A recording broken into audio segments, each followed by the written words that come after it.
Welcome back, F1 fans, to my channel, and a special welcome to you if you're one of the fans that has joined in the last week or so since my last video.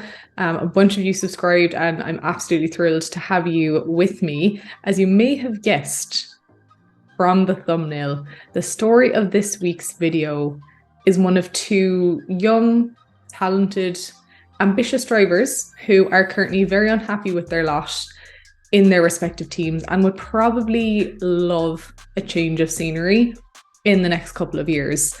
And with Audi forging ahead with their plans to join Formula 1 in 2026, I've been wondering whether the German outfit might be interested in creating a potential dynamic duo driver lineup consisting of Charles Leclerc and Lando Norris. You can hear my dog eating his biscuit in the background. I can only apologise. As many of you will know, Audi announced their plans to join Formula 1 as a works team back in 2022, and in January they confirmed that they had bought a minority stake in Alfa Romeo Sauber so that they could continue on the journey to essentially becoming a full-time Audi works team in 2026. Now, why 2026, I hear you ask? The answer is that is the year when the regulations in Formula 1 are going to see another massive change, and Audi feel like that's a good time as far as a development goal to work towards, and that it aligns with their values, and that is the increased electrical power and 100% sustainable fuel goal that Formula 1 has set out. So it's coming in 2026 for every team. But as I say, Audi feel like maybe this is a good time for us to get in and, rather than coming in earlier and having to develop one type of powertrain within a specific frame of time and then having to redevelop it again for this massive regulation change. So you can understand where they're coming from. Okay, so why Leclerc and Norris? Let's be honest, neither of these two is a happy bunny, are they, right now in their teams? And I would say they haven't been for a little while. Maybe Charles Leclerc's unhappiness was a bit more obvious, but I think Lando Norris has definitely been suffering since the end of the 2021 season, which was pretty good for him. And it's, he's not just suffering because Carlos Sainz, his best bud, went to Ferrari. He's suffering because McLaren's performance, as we discussed in last week's video, has really taken a massive dip. And okay, why would they go to a brand new Audi team in 2026? I think there's a couple of reasons. And if you think about it, new teams and brand names in that kind of category that Audi is in, they don't enter Formula 1 that often. So the chance to be part of a team launch, essentially a brand new team launch, is actually an awesome opportunity. And even though 2026 is a couple of years away, both drivers would still be under 30 at that point, and they would also have a solid amount of time left in the sport as a result. If the team were to enter, like I said earlier, when everyone is already on a specific development path, they're trying to play catch up, that's a tall order. Whereas in Audi's case, they're planning on coming in at a time when, to an extent, there is a level playing field as far as teams having to adapt to these new rules. Okay, many teams will have decades of experience in the sport above them, but that part's going to be a little bit more of an even playing field than it would be if they had entered, say, for this season in 2023. And another factor I think could be a good match for this kind of trio, Audi and these two drivers, is the fact that they would have racked up a combined 15 years of experience between them by the time 2026 comes around. And if you look at the numbers, as of 2023 across the grid, the average number of seasons that a driver has participated in is just over 7. It's about 7.5. And that's going to be in and around the number that Lando and Charles will have hit by 2026. So this could be good timing. So the flip side of an exciting opportunity of a brand new team launch is it's going to take that team time to develop, right? And this is in every aspect. You've got the car itself as far as the powertrain, the aero package, the concept, the performance. And On top of that, Audi needs to put together a leadership team that understands how to enable a team to be successful at the highest level of motorsport. Now, it's not to say that they haven't had other motorsport teams, but Formula One is different. We all know this. It's savage. In addition, they're going to have to establish a team of strategists and mechanics, both on the ground and on the back end, who are going to establish a culture within the team to reach, the highest levels of strategy and performance. You're not in this game to just be trundling around. I say this all of the time. And yes, they're getting into this early because it's still 3 years ahead of when they're planning to launch. But none of this is promised. And any driver who comes into that environment will basically have to hit the ground 100% running. And that's a tall order when you're coming into a new environment. Let's not forget that the FIA has to conduct an official assessment of any team that is planning to enter Formula One. And the key categories that assessment consists of are the technical ability and resources of the team, the ability of the team to raise and maintain sufficient funding to allow participation in the championship at a competitive level, very important.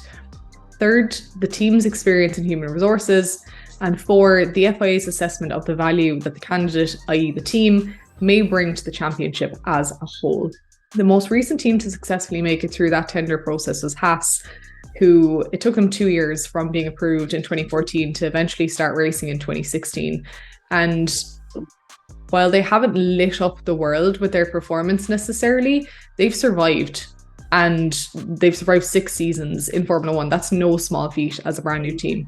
This also provides the closest thing that we have to like a recent example of a new Audi team entering the paddock in 2026. Haas have had their fair share of challenges, and many of these have been documented on Netflix's Drive to Survive. So if you've watched Gunther Steiner's regular appearances on the show, you will be very familiar with the challenges he has faced and the colourful language with which he has dealt with them. And while every F1 team functions differently internally, it does give good insight into what any new team coming into this sport can expect to have to deal with. Key question here, do the contract timelines even match up for these two drivers to join this new Audi team in 2026? The answer is kind of. It depends. So Lando Norris, firstly, is contracted with McLaren until the end of the 2025 season, although I'm pretty sure he wouldn't mind finding a way out of that contract right now. But all that aside, the timing of this could potentially work out quite well for the British driver. In the event that things take a turn for the better at McLaren, he could have multiple options on his hands by that time, or conversely, if they did continue on this current sliding downward scale, he would definitely be ready to answer the door if Audi came knocking. What about Charles Leclerc? I mean, he joined Ferrari not at the best time, but then Sebastian left and he sort of became the de facto number one driver and has, I would say, outperformed Carlos Sainz for sure, despite all their various issues at Ferrari over the last 2 seasons.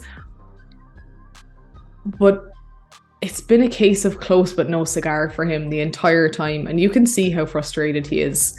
And the long-term contract that he signed when he originally joined Ferrari does expire at the end of the 2024 season. So the timing may not be quite as right for him as it could be for Lando Norris, but personally, I think it would be unlikely for him to leave Ferrari and spend a 2025 season 1 year at another team and then move on again after that. It just requires too much investment, too much effort to be at a team for a year if you know that ultimately you're going to move on. And also there's no benefit to that team if they have any inkling that you're not planning on sticking around for longer than a season. We saw what happened when Daniel Ricciardo decided to leave Renault after basically just over a year, and it wasn't great. So I think depending on how this season progresses with Ferrari, we could either see Leclerc cut his losses or hold tough and stick with the devil that he knows for now. What none of us really know is just how frustrated he is behind closed doors. What about a curveball here? Let's think about other potential candidates for Audi to consider. You've obviously got Oscar Piastri, who is currently a rookie, partnering Lando Norris at McLaren, but again is unhappy about, you know, his situation. Probably there was so much drama just getting into that team, and now he's trying to keep his head down. Performance hasn't been great, reliability has not been great. So who knows? You also have Alex Albon. Alex Albon has been through the ringer in Formula One, I would say. You know, his experience at Toro Rosso and Red Bull was not the most positive. And I think he's really turned it around at Williams. He seems much more at home there. And he's performing pretty well in that car, all things considered. So I think he could be an outside candidate too. Finally, I'm going to throw Carlos Sainz's name in there. I think he's not happy at Ferrari either. You know, he's disappointed. The boyhood dream has come true in that he's driving for the prancing horses, but it's not the prancing horse that's coming first in the race. So again, potential curveball for him. Massive thank you as always for tuning in, folks. If you liked what you saw in this video, make sure to give it a thumbs up and listen. You already know, I want to know your thoughts. Tell me, is this partnership a great idea? Is it a great idea at Audi? Is it a terrible idea? I am curious for your thoughts. So drop a comment down below and tell me. I will be hanging out with you all there once the video goes live. But in the meantime, take care and enjoy your racing.